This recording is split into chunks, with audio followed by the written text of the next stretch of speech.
Hi everyone, Cody Breckenridge here again. So technically today is day 5.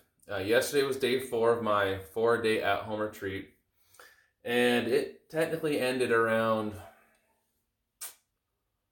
5:30, between 5:30 and 6 yesterday. And the reason I say it ended then is because my good friend, my dear friend, Andrew Z. Carroll, he just finished his book a little while back. He's working on getting copies printed so he can start selling them and start promoting his book called The 3 I's, which stands for intelligently, intentionally, immediately. And if I remember correctly, it's something like along the lines of intelligently dealing with your past to intentionally affect the present to immediately change your life or your future, because he's been through some serious low points where he had to basically intelligently deal with his past and cut ties with some of his old patterns. We've talked a lot on this video series about our patterns that we have for reacting and dealing with and interacting with circumstances and things that come up. So his book and his philosophy that he's trying to help people with overlap a lot with our philosophy. So anyways, he was doing an event yesterday at the Utah Mom Show, where I went and helped him get video and get people signed up to get copies of his book. And afterwards, we went to the gym, me, him, and his friend Karen. And after that, we went to dinner. And I said, you know what? When in Rome. And so had a couple of beers. I don't feel bad about it. I mean, what I mean is, I could have gone the full 4 days or whatever, but I really think that, like in the Buddhist precepts, it talks about not abstaining from intoxicating substances. But I listened to Alan Watts talk about how that's a narrow translation, and really, if you look at the actual translation, it's more or less saying avoiding intoxication. It doesn't mean you can't, have drink with friends for celebrations and occasions. So, yeah, my retreat ended yesterday about 5:30, but when I went to help my friend Drew, I was mindfully assisting him and being there for him, because he's an awesome friend to me, and I want to do unto him as I would like him and others to do unto me. So yeah, 4-day retreat went really well. The kids and the wife are on their way home. They should be here in the next hour or so, and I'm looking forward to having them home. Tomorrow's Mother's Day, so I got Kayla and the kids, crumble cookie.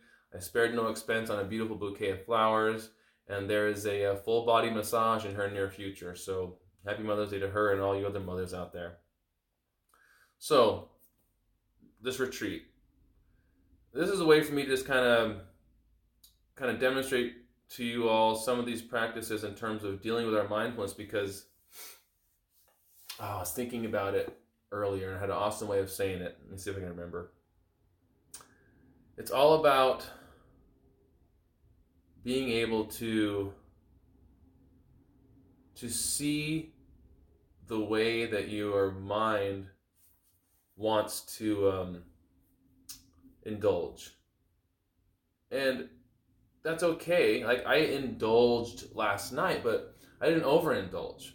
Even when I was partaking in alcoholic beverages during this celebration for my friend Drew, I was still mindful about how I was interacting with that substance, making sure that I ate a good meal and had a couple beers, and being mindful of that. Like, you can get in a lot of trouble drinking on an empty stomach and then drive around in Utah with a new 0.05 alcohol limit. So I mean, if you have a cup, even probably 1 or 1.5 strong IPAs on an empty stomach, you're getting a DUI. So you have to be very mindful about how we interact with our indulgences, watching ourselves when we are indulging in the things that we after doing a practice like this, you become aware of the things that you overindulge in. And then in the future, when you find yourself indulging in those things, you can learn to cut it off, and not overindulge. Don't let it control you, and don't let it control your consciousness. So in Buddhism, they have what's called precepts. Now the monks, they live by 227 precepts. It's basically what precepts kind of means is like a code of conduct, right? Now I'm not a monk, so I don't need to follow 227 precepts, but for the lay Buddhist practitioner, we have 5 basic precepts, and similar to like the 10 Commandments, like no stealing, no false speech, no killing of any kind. That means other humans or animals or insects. What happens on accident? You could accidentally step on an ant. It's all about your intention, right? You're not trying to kill that ant, but I didn't see their ant. Sorry.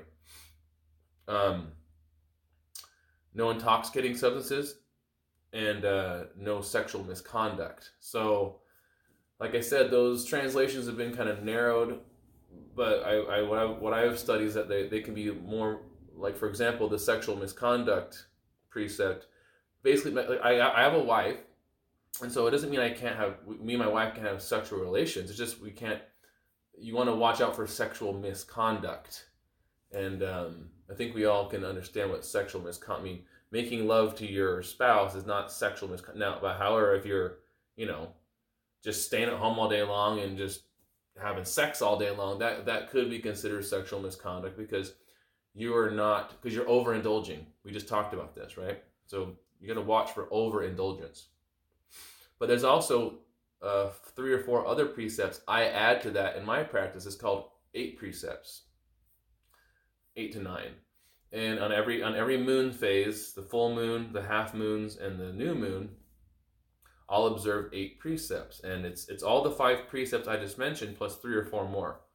There's no eating after noon, and you can adjust that. Like sometimes I'll fast from morning until like late, it's like noon or something like that. Or if it works better, I can fast from noon until the next morning. So there's a fasting portion. And there's a no sitting on high, luxurious, or lying down on high, luxurious beds. So like I'll sleep on a mat that night, or if I'm sitting, I'll sit on something that's simple, not on some super comfy couch. And then there's like no wearing perfume and jewelry to like beautify yourself. So being very simple, and like I'm not wearing any jewelry, or my little silicone wedding band, but just not trying to be flamboyantly dressed or decorated. There's one more I'm forgetting. That's 8 right there. But and no entertainment. So we talked a lot about this the last 4 days, which was not overindulging in the things that are entertaining us. TV, sports, even like educational information online. Sometimes we can overindulge in that too. And in Buddhism, a lot of even the Buddha and some really enlightened monks have talked about, you don't need to read books. You don't need to watch media to get knowledge. You just need to study this mind. You don't need a teacher. It's good to have teachers to kind of get you going the right path, but really at the end, they can't make you sit down and watch the mind. Like I've kind of tried to demonstrate over the last 4 days, you have to just be mindful. Watch the mind at work. Take things away from you that you normally indulge in to watch the mind's reaction. So this isn't new for me. Like I just explained, I do the 8 precepts, which is very similar to what I've been doing for the last 4 days. It's just you're retreating from all the things that you normally cling to and feel like you have to be happy. But really, if you can cultivate your mindfulness to just be content and take refuge in your mindfulness, you can learn to really get a handle on your indulgences and this is what we want to teach to our students through our yoga school. And we're not just doing downward dog. We're talking about how yoga ties into some of these other concepts of being meditative, being mindful. It applies to everywhere in our lives. Even I was just driving around today, picking up stuff to surprise Kayla and the kids. Traffic's busy, parking lots are full, and it's so easy to get all angry and worked up. Oh man, why is this guy in my way? I'm trying to back up. It's just how it is. People are buzzing around, and with my mindfulness, I can see the mind starting to get like frustrated. I'm trying to run around, and because in the car in traffic is the best place to practice this stuff. And I'm telling you guys, if you're really focused on your mindfulness, it can help you be a more fully bloomed human being for interacting with yourself, the rest of the world. And we have our retreat is coming up real soon, this coming weekend. We're quickly approaching 20 people for that. So if you want to get on that retreat, seats are filling up. So the link to that is in the bio or in the description of this video. Please subscribe, throw us a like, comment down below. Love and beyond. Be bloomed.